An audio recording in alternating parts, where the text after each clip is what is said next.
Well, the Detroit neighborhood is just fed up about a raccoon invasion tonight. They say the critters are everywhere and believe a man who lives a couple of blocks away is to blame for all of this. 7 Action News reporter Jen Shans is live on the city's west side right now where the raccoons are coming. But do we know where they're coming from, Jen?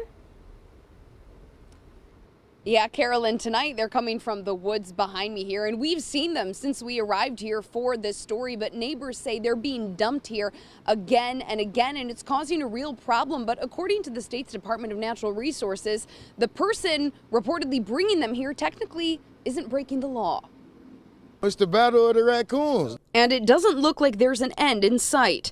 Neighbors who live near Ellis and Woodmont on the city's west side have noticed a growing problem: raccoons, a lot of them. It's been all summer. We've been seeing them in the trees, right here on Abington, everywhere. Some neighbors say there are so many, they're nervous to take their trash out at night.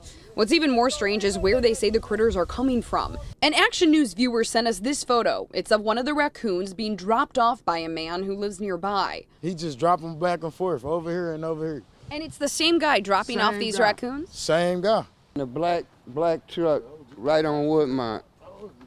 Wow. Early in the morning. Have you ever asked him, like, what are you doing? Every time I talk to him, like, hey, come here, he dip off. He always drive off fast. I seen him probably like 10 times. According to the state's Department of Natural Resources, you don't need a permit to take a raccoon off your property if it's causing or about to cause damage.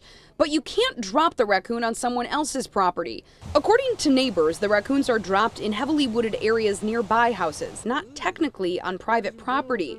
Just the other morning, I saw two come out the truck. but then they wander, ending up in driveways, on roofs, or in garbage cans, causing a headache for their new neighborhood. Why you dropping them off over here?